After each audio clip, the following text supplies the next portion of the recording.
Oi, pessoas! Estamos aqui hoje para entrevistar uma pessoa que merece todo o nosso respeito, nossa consideração, que é o seu Herbert Smith, da Guernsey, uma empresa internacional que faz pesquisa da indústria têxtil pelo mundo todo. E ele tem muito a compartilhar conosco em relação à sustentabilidade, com muitos dados, com muitas informações, comparações com o Brasil e com o mundo. Então, vem conosco. É isso mesmo, Yolanda. Sou Herbert, é um grande amigo nosso, que a gente tem muito amor, muito carinho, amigo do Denim, e é uma pessoa que a gente ama de coração e alma. Então, seu Herbert, por favor, conta para nós, para todos aqui, sobre a sua trajetória no setor têxtil. Bom dia a todos. É um prazer estar com vocês hoje. Falar um pouco do nosso setor. Pouco, apesar da complexidade toda, mas a gente sempre procura ser bastante objetivo, né? Dentro do possível. Mas quanto à minha pessoa, eu, como a Marlene disse, eu sou de origem suíça, nasci na Suíça, me formei na Suíça, trabalhei na indústria têxtil na Suíça, num fabricante de máquinas. Eu cheguei aqui em 74 e nesses últimos 60 anos, depois do meu primeiro contato textil, já tive um privilégio de conhecer, nesses primeiros anos da minha vida profissional, muitos países, principalmente na Europa e nos Estados Unidos, e depois durante essa trajetória aqui no Brasil, sendo desde 74 até 2008 na Santista Textil, dos quais 20 anos como presidente, 88 a 2008. Tive o privilégio de conhecer muitos países, exercendo várias atividades fora da presidência, como presidente do ITMF, como outras atividades, além dos cursos e, como eu disse, visitando países, pelo menos umas 50 países, dos quais aproximadamente um terço eu tive a oportunidade e, de novo, o privilégio de trabalhar pelo menos uma, duas, três ou mais semanas, que obviamente dá uma visão internacional um pouco mais completa. Mas de qualquer forma é o seguinte, os desafios da indústria têxtil vêm crescendo. Aquilo que a gente fazia 20, 30 anos atrás, o mundo ainda não era tão plano assim, segundo Thomas Friedman. Hoje o mundo realmente é plano. E o que uma doença na China já praticamente cria um resfriado aqui no Brasil. Então, os desafios são muito maiores. A abertura dos mercados realmente transforma a indústria têxtil uma indústria extremamente competitiva, tanto na parte de produto, como toda a parte na comercialização, entre preços e outros aspectos dentro da nossa indústria. Então, ficou realmente mais complexo. E agora, com os últimos 5 anos, a sustentabilidade realmente se tornou o grande desafio da nossa indústria textil, indiscutivelmente. Não que ela seja, hoje ela é considerada o pilar central da nossa indústria, como de muitas outras, mas não tira, obviamente, o peso da parte da industrialização, ou seja, da parte de indústria 4.0, que é a tecnologia, e da parte de produto, mercado, inovação com criatividade, são os outros dois importantes elementos para ficar dentro do conceito de sustentabilidade. Como a gente diz, sem tecnologia não tem sustentabilidade. Então, a indústria 4.0 é absolutamente, como eu disse, é um must, ou seja, não é um desejo, é uma necessidade. E aí já começa um outro grande desafio, são os investimentos. Hoje, seguramente são maiores do que no passado, porque a renovação do parque têxtil é cada vez mais rápida. Então, os desafios são muito grandes. Por isso, sustentabilidade talvez seja um dos temas mais atualizados. Sobre isso que a gente vai falar um pouco agora com a Marlene. Ótimo, seu Herbert. Como o senhor falou, né? Não existe a sustentabilidade sem essa inovação, sem trabalhar em cima da tecnologia. E como que o senhor vê o Brasil hoje nessa parte de tecnologia e inovação dos maquinários, nas têxteis, nas lavanderias, nessa parte do jeans, do denim? A parte de indústria 4.0, como o nome diz, na realidade, é uma indústria de alta tecnologia e 4.0 é uma indústria de digitalização.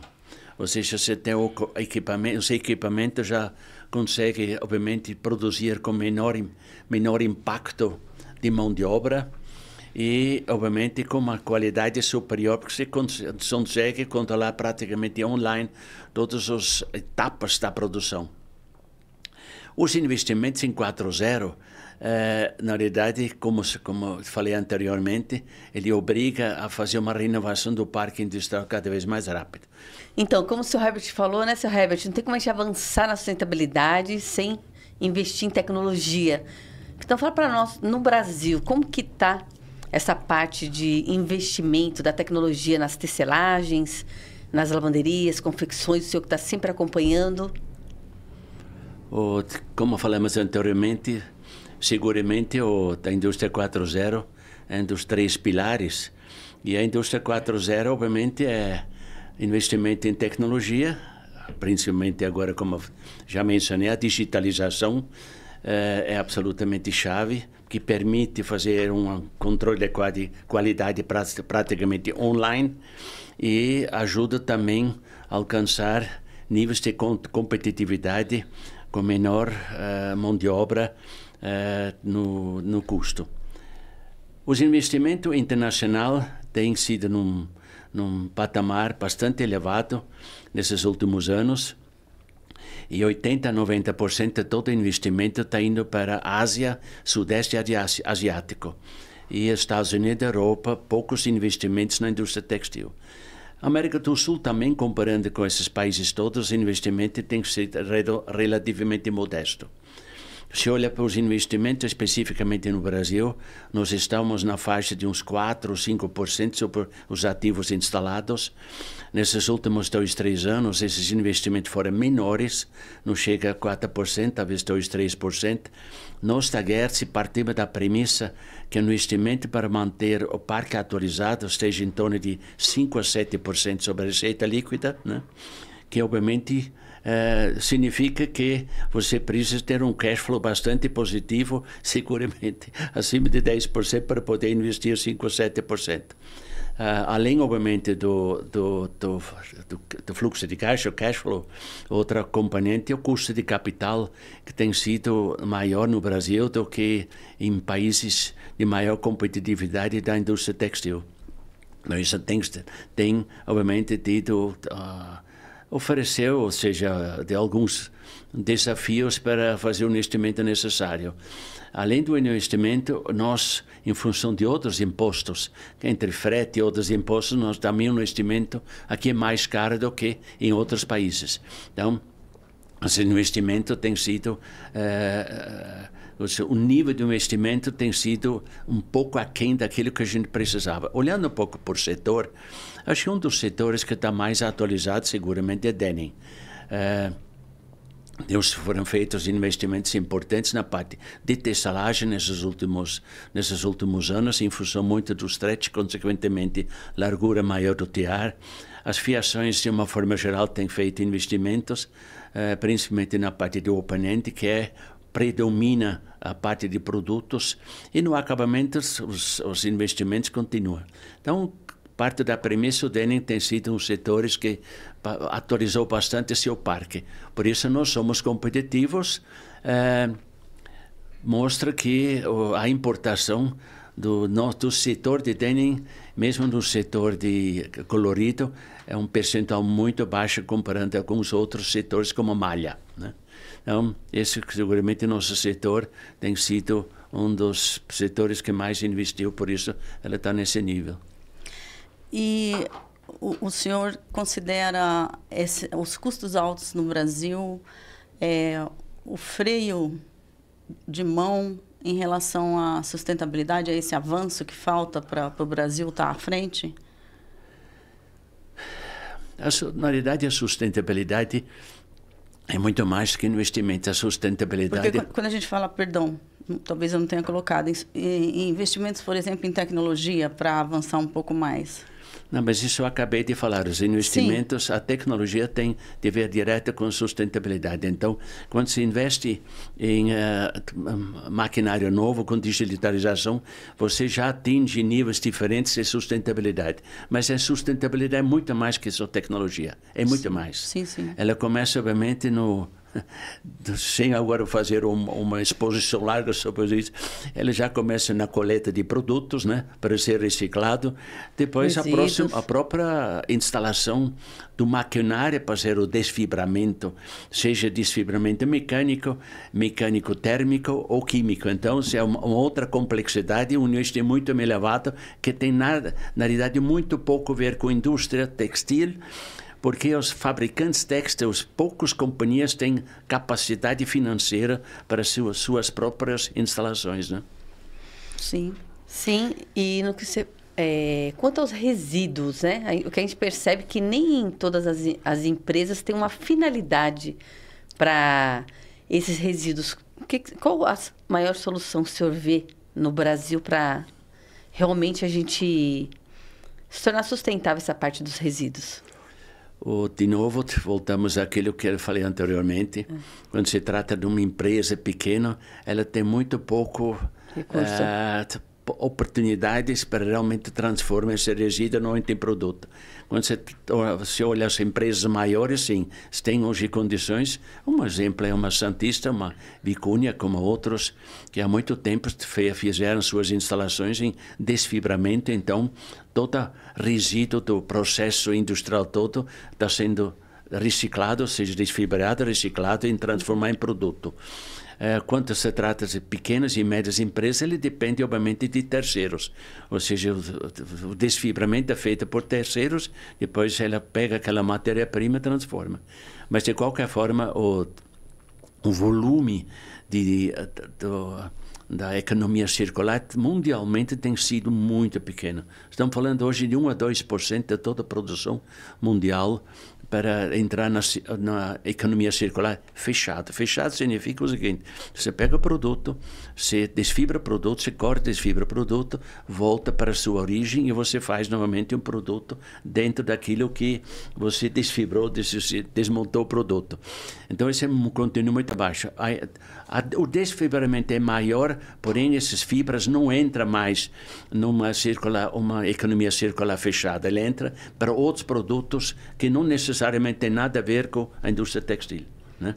Mas, de novo, para você aproveitar todo esse lixo ou resíduos industriais, você precisa ter um certo tamanho, porque você não justifica fazer um investimento de 1,5 a 2 milhões de dólares que custa uma instalação de desfibramento mecânico. Sim, e entre a moda circular, o que a gente percebe muito, que tem crescido muito o número de brechós, e as próprias marcas, como uma Zara da Vida, como a Magazine C&A também, você vê que trabalhando com essa parte do circular, pegando peças, né, já dos consumidores finais e dando outras finalidades para esses jeans. E o que o senhor fala sobre essas ações dessas marcas? Mas, ao meu ver, até onde enxergo, muita pouca coisa está sendo feita agora nessa parte de coleta. Muito pouco. E, de novo, o seguinte, é bastante complexo, né? Bastante. Porque se você está falando na parte de fibras celulósicas, que depois entra no desfibramento mecânico, onde você começa a falar de sintéticos ou mesmo blends, misturas, já fica muito mais complexo. E então a coleta de produto final tem sido muito, muito pequena. Isso, obviamente, requer um esforço muito grande, principalmente do varejo, né? Então, como eu disse anteriormente, a parte de sustentabilidade, quando se entra numa economia circular, é extremamente complexo e bem no início. Otimisticamente falando, análises feitas, nós vamos demorar pelo menos 10, 15 anos para sentir um volume substancial nessa parte de economia circular. Nós não acreditamos que antes de 26, 27, nós vamos passar os 4, 5% mundial. Então, você já pode ver um enorme desafio e, obviamente, envolve a cadeia toda, desde do início da fabricação de fios e filamentos até o consumidor final este que na realidade deveria levar o produto de volta para a loja, transformar isso aqui, né? Ou criar um tipo de incentivo para levar a roupa velha de volta para o varejo dá o desconto, para depois entra novamente no sistema circular. E outra coisa, novamente, muito, muito complexa. Mais ainda, de novo, como disse, hoje como muitos produtos não tem mais uma fibra única, tem muita mistura com poliéster algodão, com outras misturas, se torna ainda mais difícil você fazer, obviamente, o desfibramento e depois transformar novamente em um produto. Fora dos problemas que você tem com os produtos, com os tecidos com estamparia. Com que cor se você depois transforma isso novamente em produto, né? É bem complexo. Voltando ainda nas fibras, essa mistura de fibras, as fibras no geral, qual que é o impacto maior que isso causa no nosso meio ambiente? Não, o grande problema, mas o principal desafio é as fibras sintéticas. Você tem duas formas para você transformar novamente em filamentos, não nem fibra, em filamento. Você tem o sistema de mecânico térmico ou você tem químico, na outra forma. Isso requer, normalmente, são instalações específicas, por exemplo, que você faz com PET, tá certo? Essa mesma transformação. Então, a partir daí, você novamente entra novamente no processo circular, porém a complexidade começa porque são várias cores.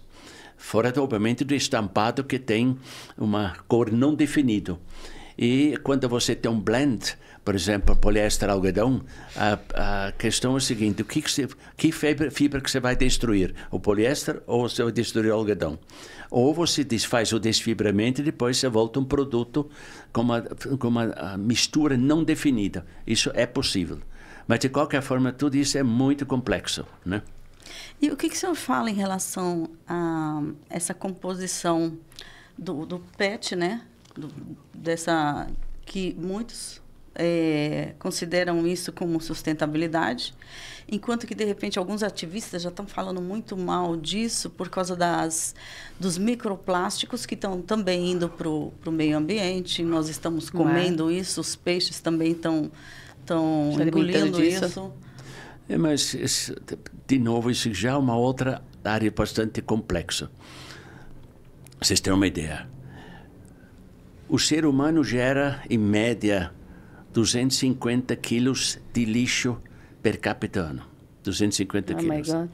Dizem que só o plástico é responsável por em torno de 40 quilos, seria algo como com 15%.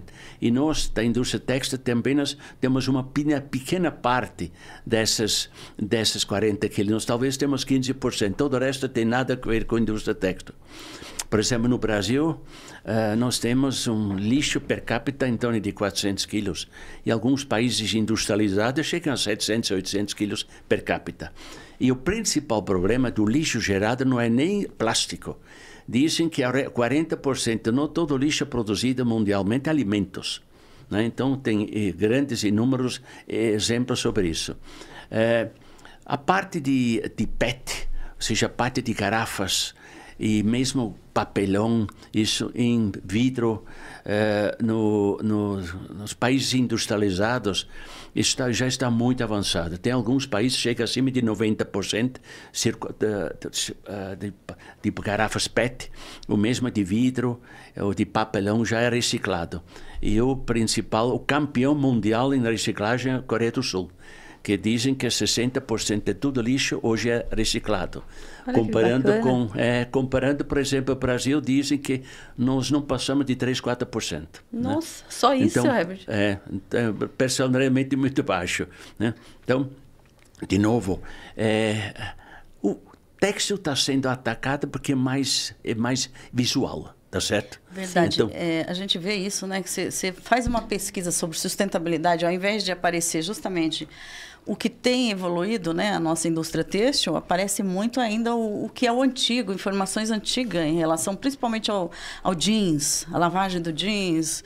E o gasto de tantos litros de água. Aproveitando aqui a fala da Yolanda, nós tivemos esse final de semana no Brasil Eco Fashion e uma marca lá, o Why Not, se não me engano, começou a fazer o upcycle porque o jeans gasta 6 mil litros de água por peça de jeans. E o senhor, seu Herbert, que eu amo o senhor, que o senhor tem dados para falar. Então, eu gostaria que o senhor olhasse para aquela câmera, que a partir de hoje, toda a nossa comunicação, a gente vai estar realmente vestindo a camisa e falando o que o senhor falou no nosso Denim Meet ano passado, do SG, que o jeans não é o grande vilão do setor têxtil. Então, olhando para aquela câmera, fala quantos litros de água se gasta com jeans atualmente. Perfeitamente.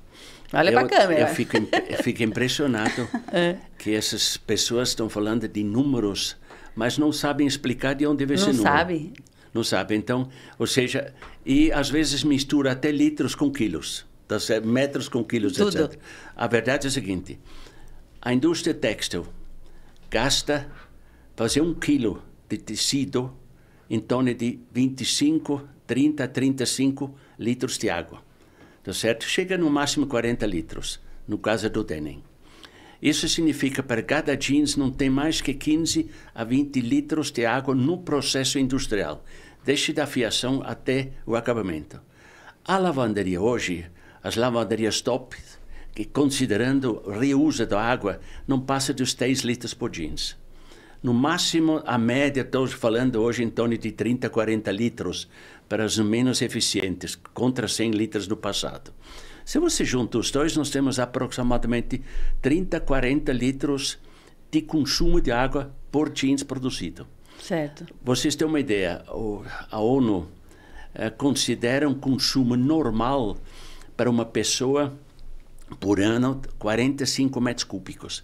45 metros cúbicos por pessoa significa em torno de 120, 130 litros. Ou seja, nós, teoricamente, se eu consumimos mais ou menos 1/3 por jeans que a pessoa consome de água por dia. Esses são os números internacionais, tá certo, da ONU que ele considera. Então,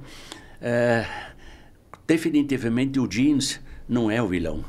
Esses números que fala de 4, 5, 6 mil litros, ela leva em consideração outros aspectos. Plantação de algodão, que acha, né? Chuva, isso. Agora, se você parte dessa premissa, o viscose está condenado.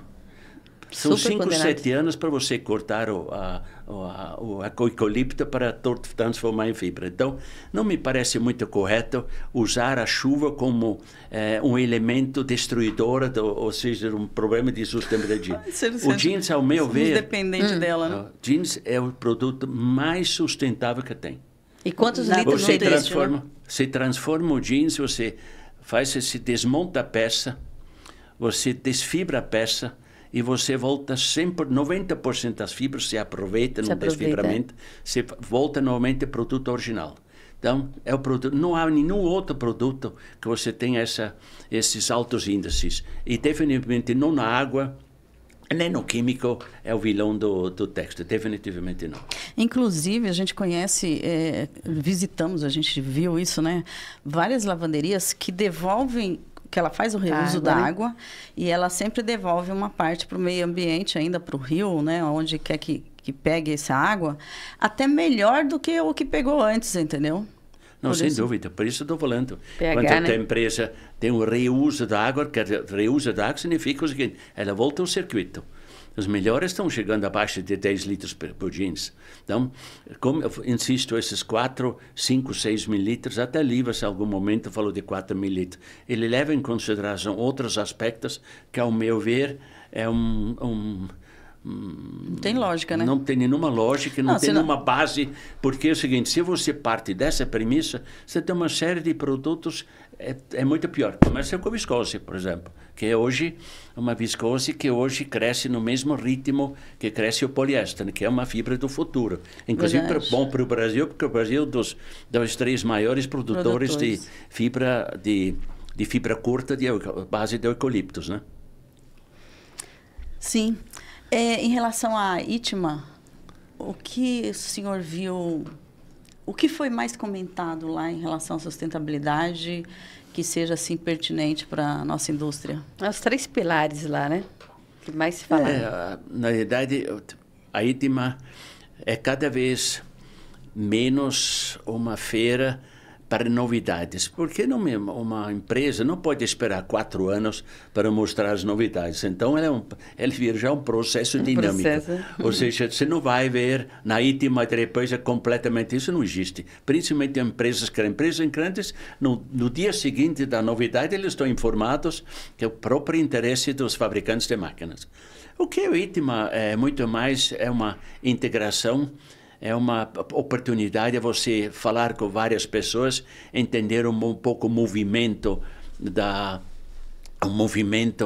tecnologia como um todo, né? E as principais preocupações são em vários aspectos.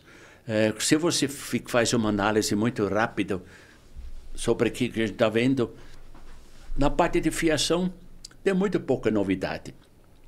Nós trabalhamos hoje continuamos trabalhando com os 3, 4 sistemas de fiar principais, nível de fibra, nível de filamento, obviamente é diferente. Você depois vai para a tesselagem, você tem hoje um nível de tecnologia bastante elevado, muita pouca coisa, um aperfeiçoamento das máquinas para ter um controle de qualidade melhor. Eu acho que o grande desafio fica para a parte do acabamento, para ter processos cada vez mais curtos, processos contínuas mais curtas, né? No lugar de você ter essas grandes máquinas de processo que leva 600 metros de produção até você conseguir controlar a qualidade, é um processo mais curto. Exemplo, a estamparia. A estamparia nos últimos 2 anos fez uma verdadeira revolução. Dos sistemas de plano e de rotativos, nós temos o sistema digital com uma perfeição incrível e transformou a indústria numa indústria de ponta em praticamente 8 anos. Então, eu acho que o acabamento é o principal foco nesses próximos anos para reduzir. Lembrando que ela é responsável por 80% do consumo de água numa indústria que produz tecido tipo colorido, que tem tingimento, etc. Um pouco diferente no índigo, né? Então, como ela é 80% praticamente do consumo, ela obviamente, seguramente é o foco, né? E outro aspecto numa ITMA, cada vez mais se fala sobre processos integrados, a parte de controle de gestão e, de novo, nessa parte de digitalização, isso tem tido uma atenção cada vez maior. Mas, de qualquer forma, a ITMA vamos dizer,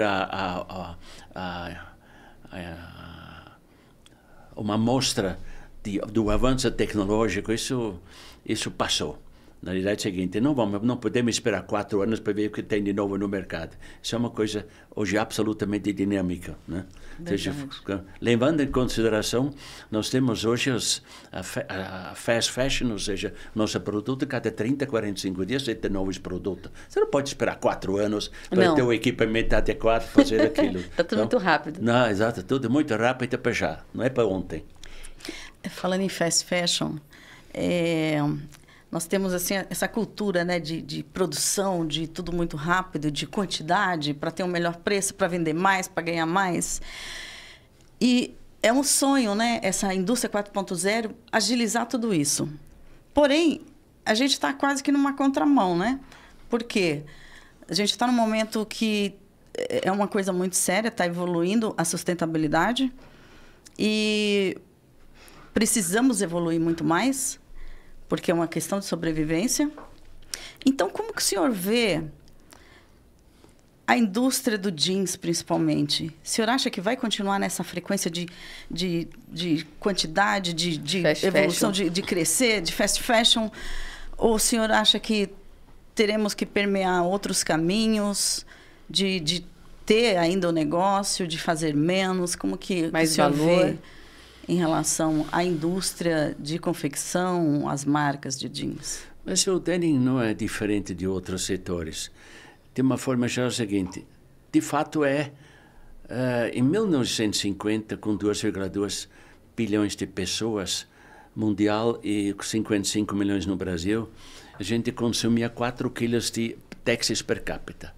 Hoje nós temos 8 bilhões de pessoas, 3, 5, 10 milhões no Brasil, 4 vezes mais gente, mas a gente consome 16 quilos per capita. Se a gente consome per capita 4 vezes a mais que 70 anos atrás. Desses 16 quilos, a gente tem que ser justo. Mais ou menos 40% são produtos não tecido e tecidos técnicos, que não havia 70 anos atrás. Mas, de qualquer forma, vestuário e cama, mesa, banho passou de 4 quilos para 10 quilos.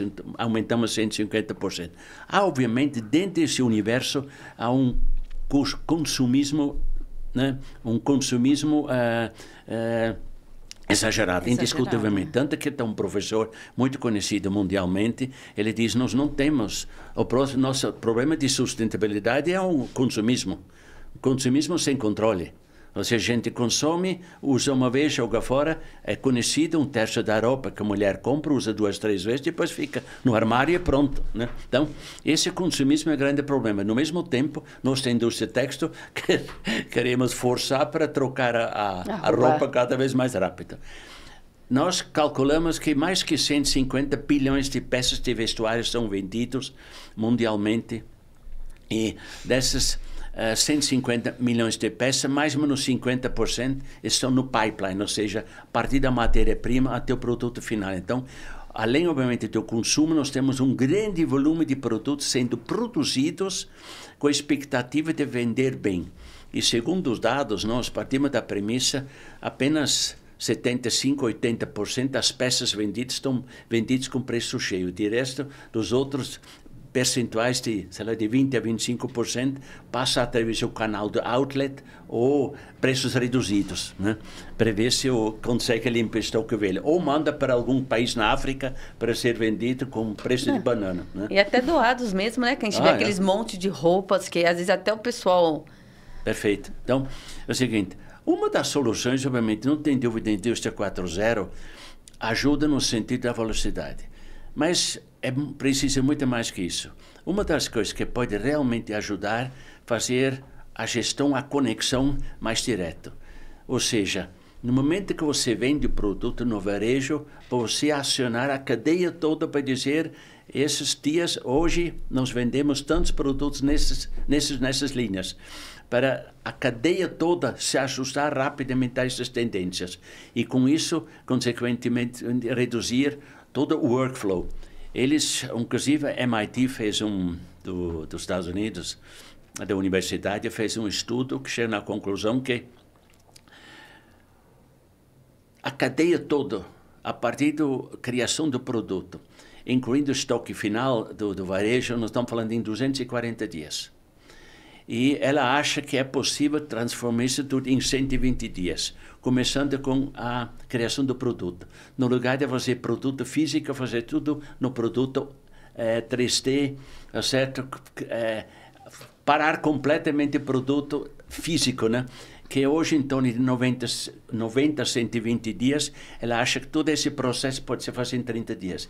Depois, encurtar cada vez mais os espaços, ou seja, criar menos estoques, principalmente também na parte de confecção, que em parte trabalha com estoques elevados para ter produto disponível para o corte, etc. Então, nós entendemos o seguinte, a grande oportunidade é esse workflow, reduzir substancialmente a partir do produto, a partir da criação do produto, parar com esses milhões, bilhões de peças geradas, né, mundialmente, físicos mandando para o mundo inteiro e depois jogada fora, lixo. Que não tem o que fazer. Esse é lixo direto. Né?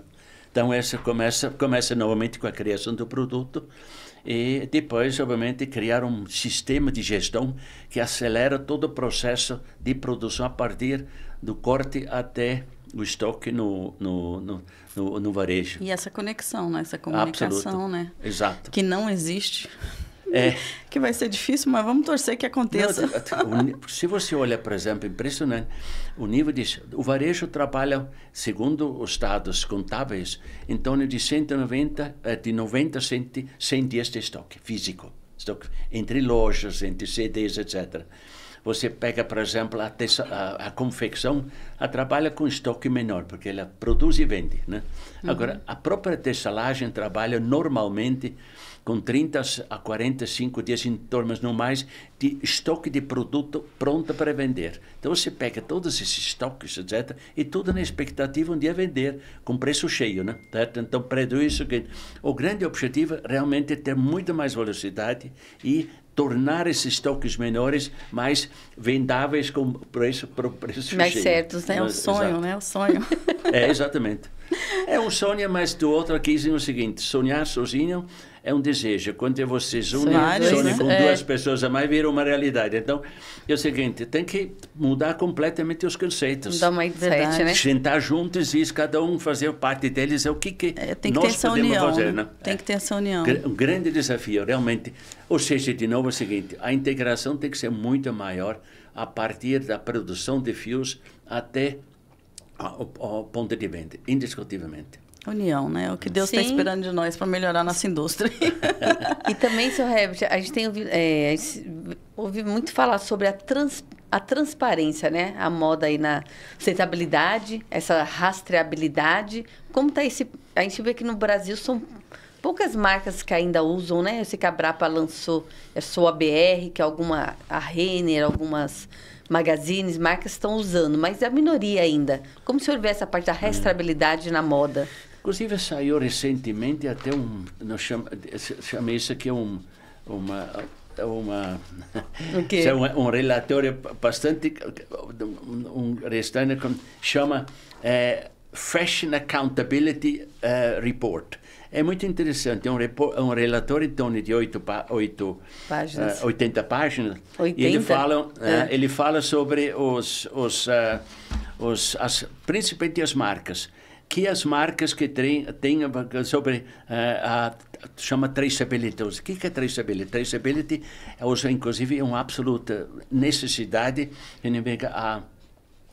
A traceability é você acompanhar e saber exatamente o que acontece em cada estágio, tá certo? A rastreabilidade. Rastreabilidade, inclusive é o seguinte, ele fala que faz uma análise completa de tudo isso, ele também faz uma análise sobre outros aspectos sociais, aí você tem uma enorme diferença aqui entre as marcas. E olhando, por exemplo, essa lista agora, você está vendo aqui, tem no top dessa lista dos melhores, uma Burberry, uma Everlane, Levi's, fica bem no top, H&M, e aí depois você tem embaixo, tem uma Gap, uma Lululemon, Primark, etc., muito conhecido. Primark é uma das maiores na parte de produtos, que na realidade que ainda pouco accountability ou responsabilidade e sustentabilidade. É a mesma coisa no Brasil. Tem as grandes redes, por exemplo, Renner, CA, mesmo Riachuelo, essas companhias têm feito um esforço muito grande na parte de sustentabilidade. E se você olha as publicações, você vê que a Renner é considerada uma das, acho que a CA também, são consideradas uma das melhores companhias no Brasil, sim, melhores companhias na parte de sustentabilidade. Então, acho que o Brasil não está atrás desse grande esforço, né? Ótimo. Nós não vamos dizer, lógico, o trabalho que vem pela frente é muito, muito grande. E, de novo, precisa uma total integração desde os produtores de fibra, filamento, até o varejo consumidor final. O consumidor final é o seguinte, ele realmente não deveria dizer isso, mas pensar duas vezes, preciso mais uma camisa, não preciso mais uma camisa, né?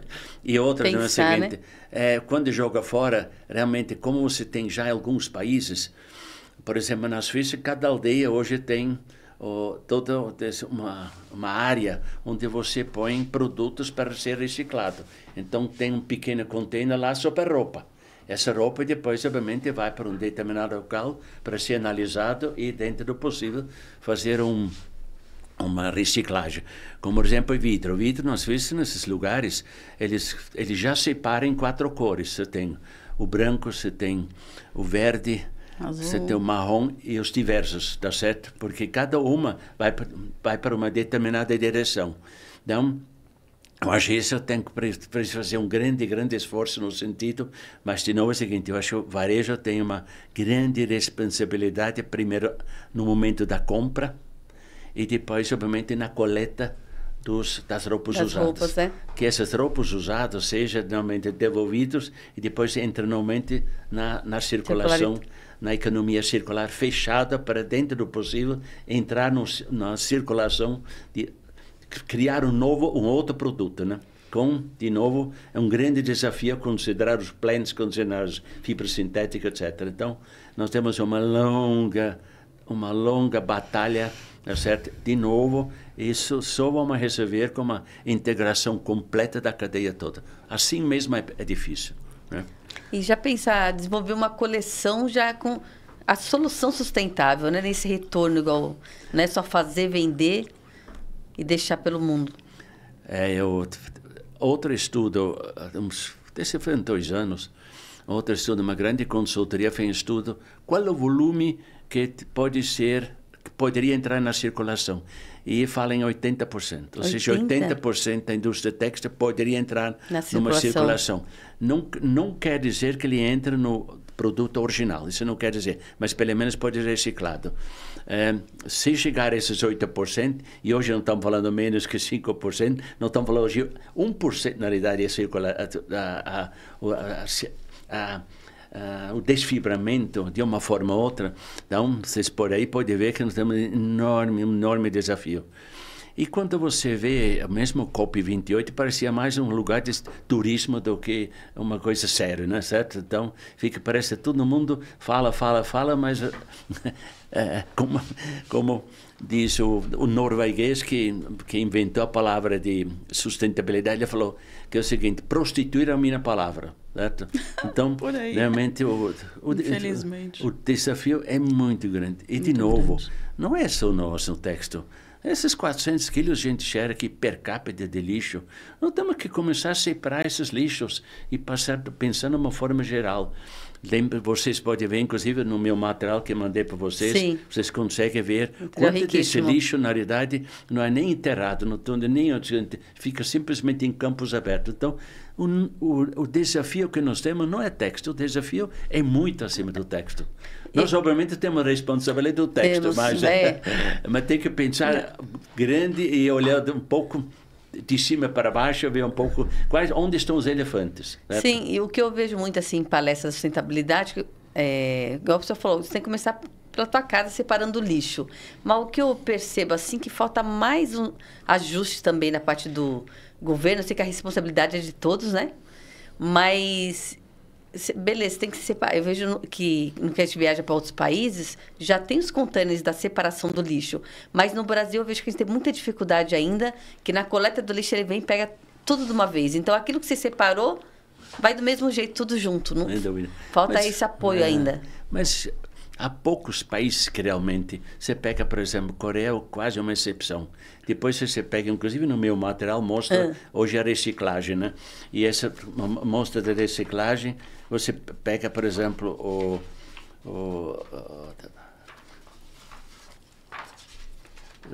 mencionei rapidamente da parte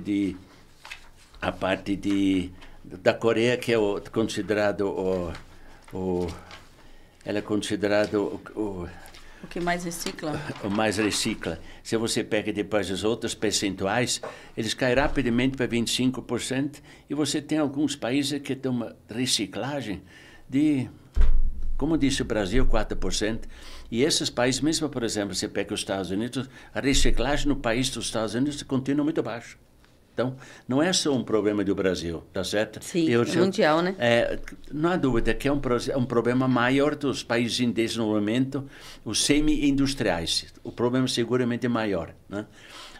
Se você tem, por exemplo, um país como a Coreia do Sul, tá certo? Mesmo alguns países como a Suíça, obviamente é muito mais fácil você controlar nesses países com uma economia muito mais avançada, né? Então, uma consciência maior, né? Mas o desafio que nós temos no Brasil não é muito diferente dos outros países, não. Verdade. E a gente tem notado, assim, que a indústria, a gente falando sempre do têxtil, né? Porque realmente a gente foca mais nisso. Ela tem evoluído bastante, como o senhor mesmo falou, principalmente as grandes, né? Em relação à sustentabilidade. tem aí grandes produtos. Essas informações que o senhor passou para nós aqui são riquíssimas, falando da água e de tudo mais.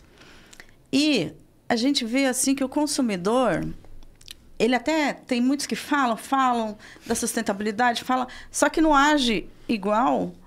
Fala. O tanto que fala e o tanto que a indústria está evoluindo. Ele também, porque na hora da compra é isso. A gente vê também que a indústria do varejo também, ela falha na comunicação. Porque tem pessoas que a gente vê que está levando a sério e que procura produtos sustentáveis e que chega lá na hora não tem uma comunicação do que como que foi feito aquela peça. Nós temos muito essa falha, né, da comunicação, é o que a gente tem percebido isso. E que acaba não informando aqueles que realmente interessam e nem aqueles que, de repente, conscientizar. Eu acho que assim, o que nós necessitamos mesmo é conscientizar o consumidor. Porque senão eu acho que é muito em vão toda essa conexão da cadeia, sendo que o consumidor final, que é a grande maioria, que está todos envolvidos, ele continua agindo igual, né? Então, de novo, não tem essa parte da sustentabilidade, você começa a analisar a cadeia toda, extremamente complexo. Primeiro é o seguinte, você pode ver o seguinte, o que o consumidor mesmo quer preço, certo? Então, promoção. Absoluto. Então, você olha o fenômeno do Shein, que é conhecido por todo lugar, não, mas não é só o Shein. Então, por que está certo? Preço, certo?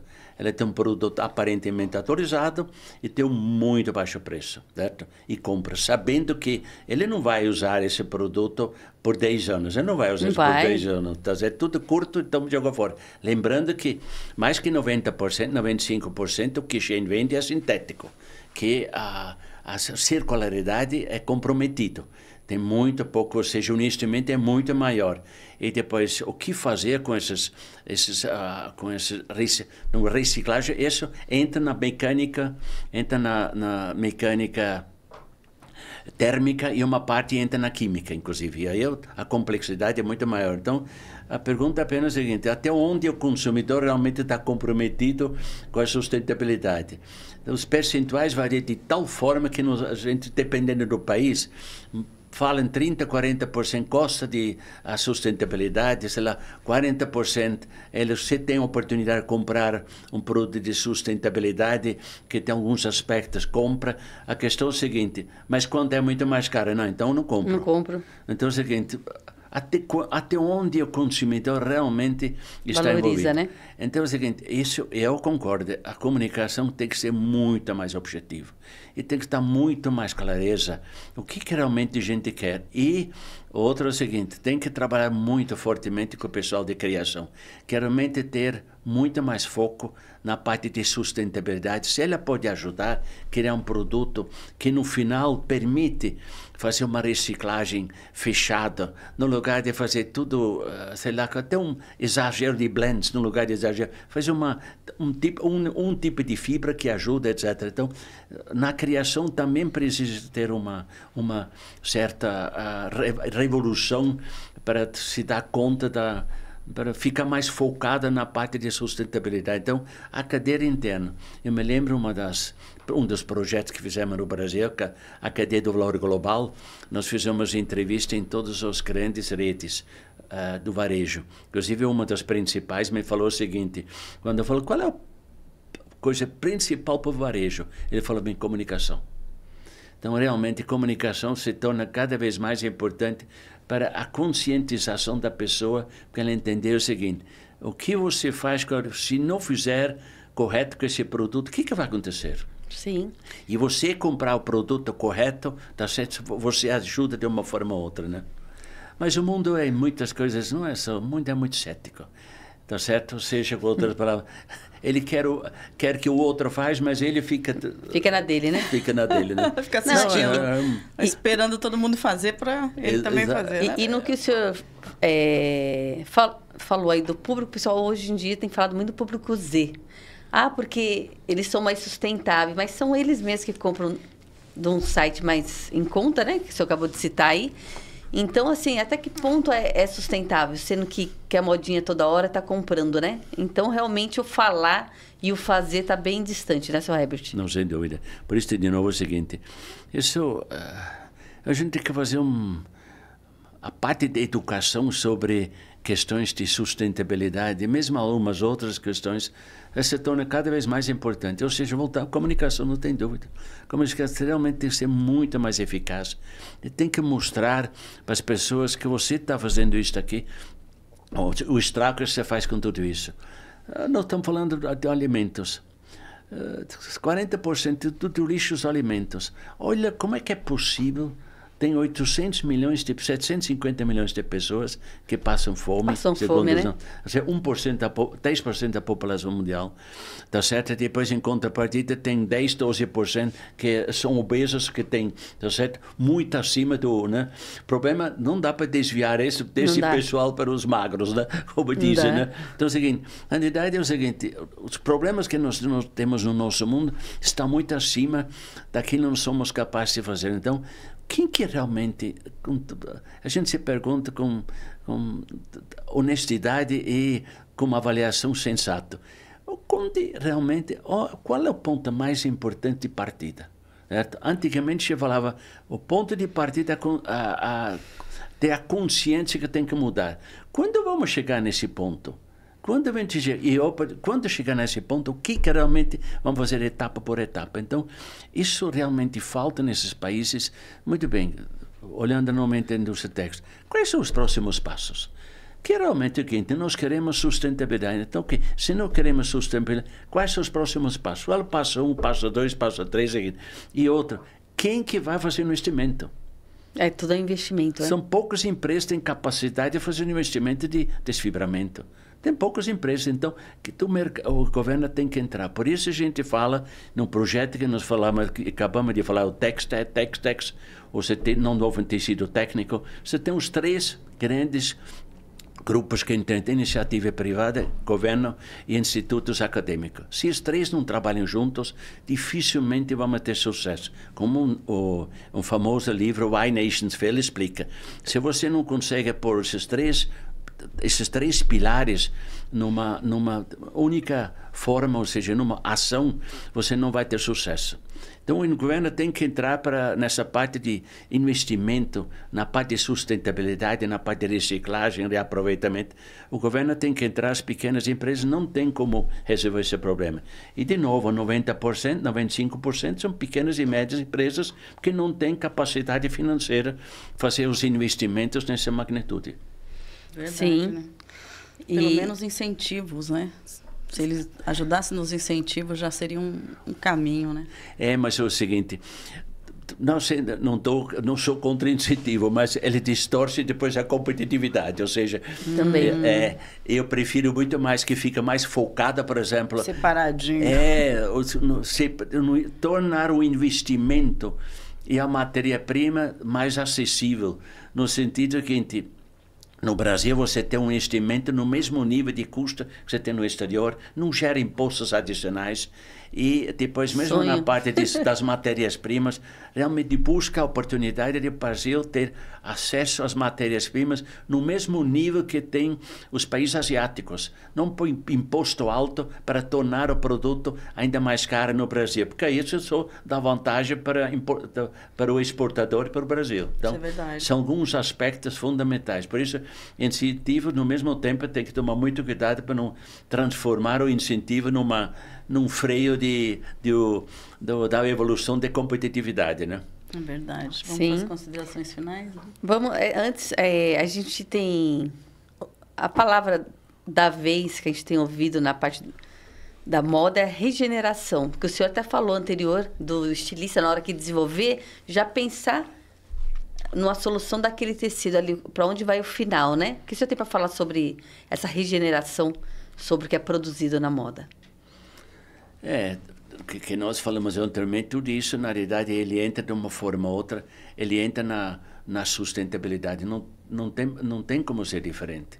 E aí entramos novamente na conscientização, na comunicação E, de novo, é o seguinte, grandes empresas têm que liderar esse processo. Não tem como ser diferente.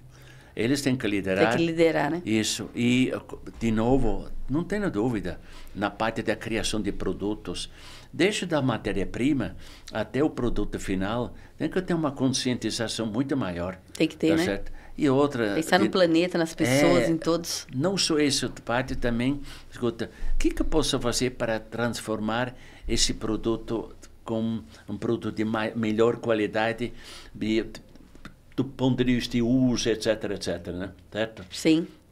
E, obviamente, de novo, é o seguinte, a indústria também tem que, não estamos falando de energia, não estamos falando de água, etc. A indústria tem que, obviamente, fazer um grande esforço para informar a comunidade, para informar o usuário com os números corretos, ou seja, estamos falando da traceability, estamos falando do acompanhamento, realmente ter rastreabilidade correta e completa, né? De novo, sem rastreabilidade não tem sustentabilidade. Não tem. Deixa da matéria-prima até o produto final, para saber realmente produzido dentro dos princípios, que é onde começa outra malandragem no greenwashing, como eu estou falando, que é um grande problema, né? Como é que você, né? Cara, porque você pode pôr qualquer etiqueta nesse produto. Né? Quem que vai atrás? Como você vai provar que é aquele realmente? Então, o mundo está ficando muito, muito complexo, muito complexo. E, de novo, sempre pergunto, quem vai liderar tudo aquilo? Mas com seriedade, com honestidade. Quem que vai liderar aquilo? Onde começa, tá certo? Né? Então, tantas questões abertas que às vezes até assusta, né? Certo? Mas, de novo, é o seguinte, quem que vai liderar? Associações? O governo? Ou tudo junto? Quem que vai dar um basta? Quem que vai dar um basta em tudo isso aqui? Que, obviamente, o que nós estamos fazendo está completamente errado. Não tem dúvida. Completamente não. Mas nós realmente temos que movimentar. Não pode continuar consumindo do jeito que está consumindo. No mês de maio, esse ano, o jornal na Suíça fez um grande anúncio, diz: hoje nós acabamos de consumir tudo que esse país produz por ela mesma. Daqui para frente dependemos das importações. Então, no quinto mês já consome tudo que ela produz. Daí para frente depende da importação. Ou seja, dos outros. E pode continuar consumindo. Daqui a pouco só tem produção por um mês. Os 11 meses tem que importar para consumir. Indústria têxtil, você pega para os Estados Unidos, mais que 95% hoje do vestuário é importado, não é nem produzido no país. E assim vai indo, né? Certo? Então, por isso, a complexidade muito grande. De novo, assim, quem realmente vai mudar? Qual é o primeiro passo? Né? Quais são a integração de todos esses três grandes pilares, né? Que realmente são capazes de transformar isso, né? Ou a mudança radical do nosso pensamento, ter um pensamento cada vez mais do próximo do que de si mesmo, né? Fundamental. Uma vez que eu li uma mensagem muito interessante, ele disse o seguinte: o mais importante é o seguinte, você vai ser cobrado não para aquilo que você fez, aquilo que você não fez. Isso é bíblico, né? O bem que você não fez. Não fez. Você vai ser cobrado. Então fica preparado. Se prepare. Não vai ter nem. Tá certo? Fato verdade, Sr. Herbert. Fato citado. Por isso é o seguinte, o que você é avaliado um dia, o que você vai fazer ao próximo, não o que você fez. Então, a gente tem que ter muita consciência dessa cobrança. Um dia vai acontecer, né? Se partimos da premissa que aquilo é verdade, vai acontecer. E não tem nem. Não, mas não deixaram fazer. Não vai ter isso. Não vai. Por isso, realmente, cada um de nós tem que pensar e ajudar de uma forma ou outra, né? E a gente já tem visto os resultados através do clima, né? O clima aí está mostrando, né? Enchentes, onde não tinha, terremoto, várias coisas acontecendo. Então, eu vejo assim, você falar, que horas que vai começar, de que processo vai começar? Infelizmente, é só na hora... É igual veio a pandemia, né? Tudo teve que parar. Então, na hora que as coisas começarem a parar, as pessoas vão começar a tomar providência. Que o certo seria começar agora, né, Sr. Herbert? Ao invés de esperar essa catástrofe acontecer aí no mundo, que a gente já está sentindo isso. Isso é bíblico também. E o que você tem para falar sobre... Não, mas eu acho que não tem muito o que falar. tanta gente está falando. Já e tá olha, sentindo, pessoas né? muito mais preparadas do que nós, eu ou nós, Sim. estão falando sobre isso. Inclusive, alguns prognósticos, tá certo, são absolutamente dramáticos, né? Dramáticos. Ou seja, se o prognóstico acontece do mais dramático, dentro de 50, 70 anos, algumas praias nossas vão estar não mais disponíveis, porque com a subida de 1 metro, 1,5 metro, 2 litros do nível do mar, acabou essas praias, né? Acabou. Tá certo? Então vamos voltar tudo para piscinas, né? É isso? Bem por aí. Não, então, mas os desafios desse mundo são muito grandes. Muito São grandes. imensos, né? E a gente realmente tem que perguntar o seguinte: quem que vai começar toda essa mudança? Lembrando que nós estamos destruindo mais que a gente está construindo. Olha para o Oriente Médio, olha para a Ucrânia, olha para todos os países. 25%, segundo a ONU, das pessoas vivem em áreas de risco. Como é que vão parar tudo isso? Qual é o órgão mundial que realmente vai parar? Não é o United Nations, já foi, né? É. O Kissinger, antes de morrer, falamos, todos falhamos, todos, ninguém escapa. Então a gente se pergunta o seguinte: quem que vai realmente fazer essa mudança? De onde vai começar essa mudança? E normalmente a gente sabe que é mais de cima para baixo, não é de baixo para onde correr, né? Isso. Então até que nível como que essa mudança vai acontecer? Mas volta, por exemplo, a indústria têxtil, realmente integração absolutamente chave. Tem que juntar esses elementos e qual é o próximo passo? E quem vai fazer o quê, tá certo? E quem vai fazer o quê, quando, tá certo? E como, ponto. Pelo menos iniciar esse processo, né? Mas tem que pôr de novo, tem que ser os 3 grandes pilares você tem que pôr nessa discussão: governo, iniciativa privada e institutos acadêmicos. Senão não vai acontecer. Está mais que provado. É isso mesmo. É isso. Vamos agradecer a presença do senhor aqui. Herbert, muitas informações ricas aí pro... E esperamos encontrá-lo, fazer outra novamente, porque isso está atualizando muito rápido até, né? E a gente precisa passar essas novidades aí para frente, para o nosso público. E vamos pedir para ele deixar olhando para a câmera, tá, seu Herbert? Deixar um recado. Consideração final, deixa um recado para o setor têxtil do Denim. Ainda mais que esse ano aí comemoramos 150 anos do jeans e 50 anos do Denim no Brasil. O senhor tá de jeans, maravilhoso. 501. 501, olha. Não, mas eu acho que, resumindo toda essa ópera, desculpe,